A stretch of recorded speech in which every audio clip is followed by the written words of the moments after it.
Hey, Sick Boy from the Gaming Anarchist Collective, and you can't say I didn't call it, but Edge Magazine have now claimed to have a hands-on with the new Microsoft Xbox 720 and have claimed that it will indeed block used games and have an always online connection.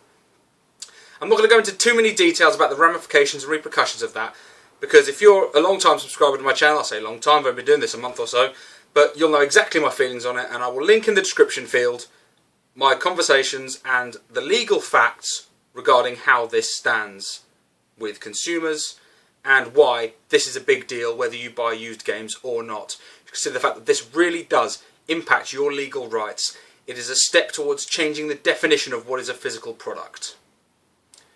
And again, I'll link those videos. There's 4 of them that contain the actual the information itself. I'll put the one that contains the actual pertinent legal information up at the top. Okay, and then the others, followed by that, I'll do the introductory rant on the matter, which is about half an hour of me shouting about it, and then followed by 2 updates. So I'll put those all in there. If you're not aware of the information, go see it or seek it out elsewhere if that's whatever you prefer to do, but the information is there for you to see. But what I want to talk about is not the fact that Microsoft are a bunch of greedy bastards, because we know Microsoft are greedy bastards, we know Sony are a bunch of greedy bastards. Basically, all companies are there to earn a profit. So before I go into this tirade, I understand that all companies need to be profitable in order to continue. That's a given. They have to sell product, they have to make profit, they have to have a sufficiently wide profit margin for them to be a functioning company. I totally understand that.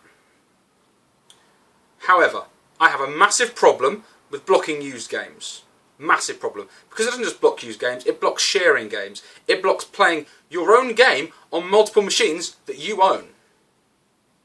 That's too far. That is too far, and I've said this before, but it's treating the consumers like criminals. It's assuming that we're going to take every opportunity when they're not watching us or they're not recording precisely who owns that disc and where it is and what IP is registered to that disc. They're treating us, as soon as they're not watching us, we're going to go off and break the law. Well, that's not their job. They're not the police. They don't get to investigate us. And then they get to change the definition of what is a product. Legal bottom line, it's a disc, it's a physical product. Physical product is covered by the concept of exhaustion that they cannot determine the resale value of that. And if they add these kind of tags, then the resale value is 0. So if this is absolutely serious, I'm calling this that on behalf of all gamers, everyone who's interested, everyone who's a consumer who gives a shit, this needs to be fought strongly and if necessary legally. To get together, you're going to actually need professional legal advice on this. As far as I've gone, I've delved into it and I've associated with experts, it is shady at best and possibly okay. Maybe, if you really dig into it, if you've got generous. If you get a decent judge and a decent case, you take this to court and you could ban this sort of practice. You really could. Look how Valve, people say, oh well, just go to PC. Valve do the same thing with Steam. And exactly, Valve are trying to stop you with the terms of service from reselling digital goods. All this bullshit, it's all bullshit. So you'd say, oh well, I'll just use a PC because Valve's better. Because I'll just use Steam. You're still getting shafted. You're not getting full value for your product. But at least on Steam, you're not paying twice the damn price for the game. Console games are way more expensive than games on Steam. If you try and buy games through the PSN or through Xbox Live, you'll also know that new games actually cost more than the retail price on the online. Certainly they do in the UK. Don't know about the rest of the world. But if I go on my PSN now and I go to pick up a game that I bought for £38.99, I'll find it for £59.99 on the PSN store. That's any game by EA, any game by Ubisoft, definitely. $59.99 digital download. If you're in the US, by the way, it's about $1.5 to the pound. So take your price, add another 50% on top. That's what we pay. It's insane. But what I want to talk about more than that is not that issue itself, because that issue is a given. What I want to talk about is, and it seems to be doing this more and more, my problem is with professional gaming journalists. Gaming journalists and fanboys, but gaming journalists I'll tackle first on this one. When this hit, I was absolutely livid but not surprised. I knew it was going to happen, knew it was coming. Absolutely bemused. Oh, look, there we go. Microsoft have confirmed it. What a bunch of assholes. And then I thought, we'll see what happens, see what the media reaction's going to be, see how these companies say, oh, they won't do that, and it's just a concept. Because with the PlayStation patent, they'll say, we've not seen a real copy of the product, it's just a patent. There's no physical copy, we can't, they're not going to use it. Now, if this is true, if this rumour is true from Edge Magazine, they've done it, they've built it, it's in the prototype device. It's been done, it exists. So what's their response now it exists? Generally, the response is, well, I mean, it's not so bad. I mean, the internet thing, pretty much everyone's online anyway, so that's not really a big deal. I mean, and they wouldn't, I don't think they do that with used games. I think that's probably going to be a bad thing. I don't think, no, they wouldn't do that. I think, no, people wouldn't want that, would they? No, that won't happen. No. And then the next stage, if it does happen, damn sure they'll be going, oh, these entitled bitching gamers going on about how they think, oh, these companies got to make a profit. Look, companies have got to make a profit.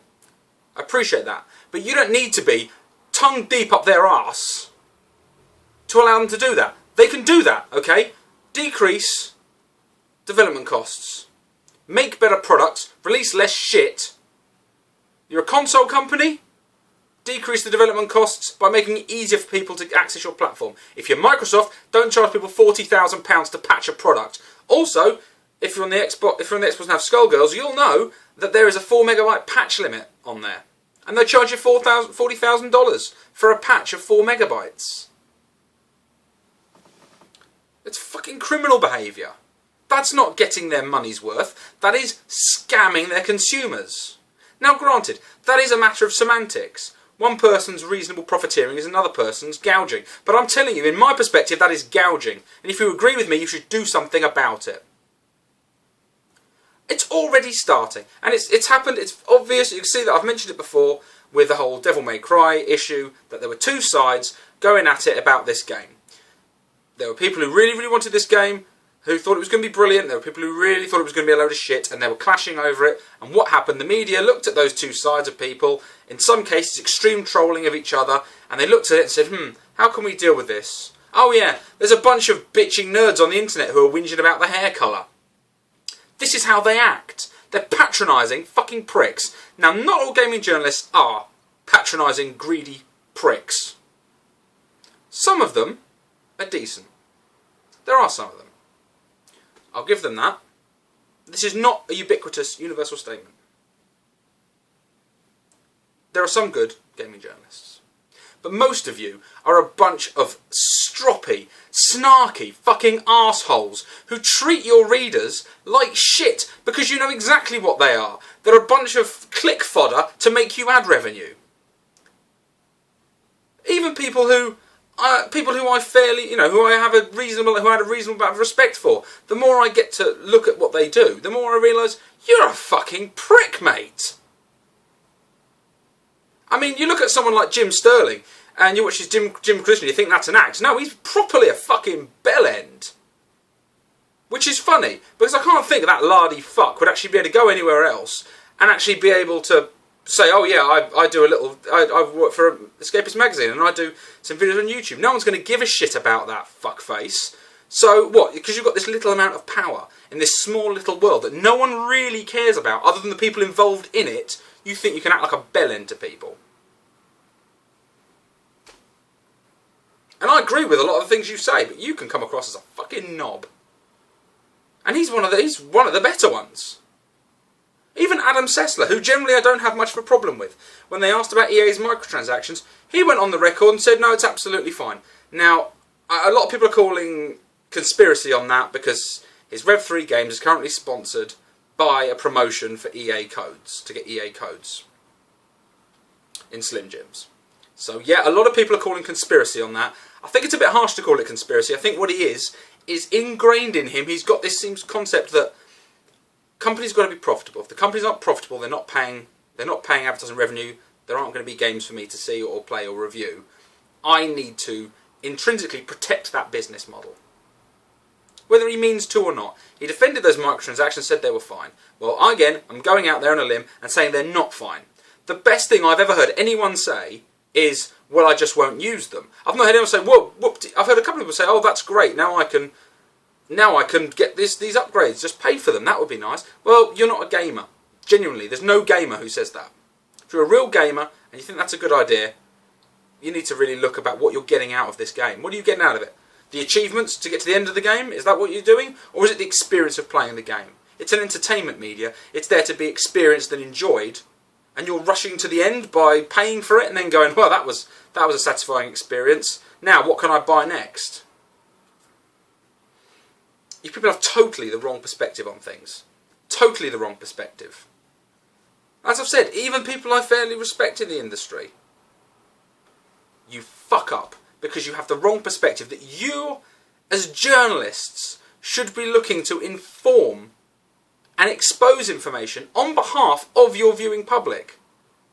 Now, I've said this before, you do have an intrinsic issue because quite often you rely on game companies to advertise on either your webpage or to sponsor you, and also on top of that they invite you to the events, they let you touch their games before they come out in the marketplace. And then you have to be the only voice. When, of course, you're going to have to give them a decent coverage and previews and information. You can't come out and say, well, look at the beta build, and to be honest, it seems like a sack of shit. The only person I can think of that I'm aware of who I watch who does that is someone like Total Biscuit, who does go out there and plays betas like, this beta's shit. They need to fix this, they need to fix that, they need to fix this, they need to fix that. That's absolute wank. He is one of the few people on YouTube who does that. And I haven't got much of a problem with his ad revenue because it is a self-perpetuating thing. It's not like he doesn't feel to me like one of the more corrupt ones.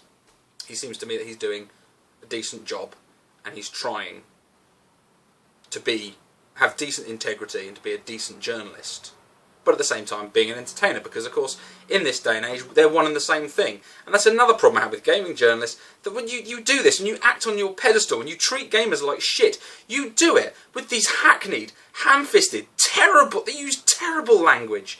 You're not a journalist, you can barely write a sentence in English. It's just complete and utter garbage. And then you take your time out to offend the consumers because, well, fuck them, that's why, you're better than they are. You can get to see previews and stuff. What are you so obsessed about being a fucking insider or getting attention? Your job is to comment about these sort of things. I've seen quite a few comments where they've reported that this is what's happening. Nearly every single professional article on this topic is, it probably won't happen and it's not going to be a big deal, and anyway, you guys will be fine. You know, they've got to make profit. Yeah, they've got to make profit, but they shouldn't be charging the end user. Just raising the prices. Do you know what a shit business model that is? Do you understand how a business is run? That's not how it works. You don't go, well, you know, we're losing money, hand of a fist here, we're not making enough profit. What should we do? I know, let's raise our prices by 20%. That's not good business. That's bullshit practices. And the problem is, there's not enough bloody competition in the industry. There's not. And people involved in the media are too busy kissing arse to give a shit about us. Fuck them. Oh, it's just every single comment I've seen. You've got 3 default positions, journalists, for anything when it comes to commenting about the industry, about bad things. You'll either say, it's probably not going to happen, that's just rumour. Then, if it does start to happen, you'll say it's probably not as bad as people are going. You're over-exaggerating. And then when it does happen, you'll start calling users whiny fucking entitled assholes who just think that they get what they want for nothing. And these companies have got to make money, you know. Yeah, because you need them to have enough money to spend on ad revenue for your poxy fucking website. You're an embarrassment to the name journalist. What the fuck is the matter with you? You didn't investigate these things? Why do you think, apropos of nothing, the Gaming Anarchist Collective formed only a few months ago out of this just frustration with you people? The Sony thing comes out. Nothing is said beyond, oh, that's a rumour, and that's okay. So what did I do? Took it upon myself. You can see I'll comment on the videos below, but I went out and I got legal advice and I sorted the information all out. All on my own back, all for nothing. You pricks seem to think that you're owed a living. You're not owed a living. Some of you, if you're good enough at it and can live off funding that you get by doing it, that's one thing. You're not entitled to a fucking living. This is a hobby, for fuck's sake. There is no reviewing games, commenting on games, talking about previews, sharing information. That is not really, in this day and age, with social media, the internet having global reach,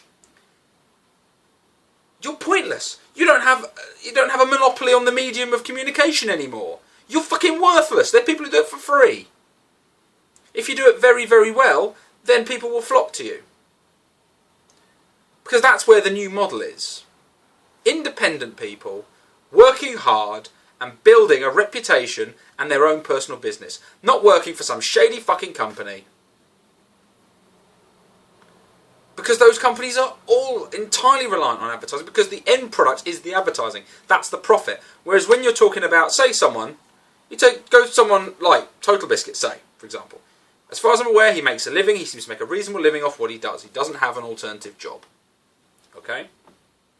But he is not a business looking to make profit from advertising first and then giving you information second. What he seems to be, as far as I'm aware, what his public persona appears to be, I don't know the guy personally, but that he wants to entertain and wants to inform, and he's glad that he can make a living out of it. If he were to be a correspondent or an editor for a big magazine, ultimately his job is to sell advertising space. That's his primary objective. Not, I need to get a certain amount of advertising because I need to pay for stuff. Because I need to live and I need to buy my equipment and pay for production costs. There's a big difference between the two. And you click-hungry journalist whores like to say this provocative shit to insult gamers just to get traffic to your website because you know that's where you get your revenue stream from click traffic for your ads. You fucking arseholes. This patent issue on both Sony and Microsoft with regards to used games, always online, these sort of things, they are infringements of consumer rights. You people are being arseholes for not covering it. Fuck the lot of you. You bunch of worthless pricks. Almost all of you are absolutely fucking worthless.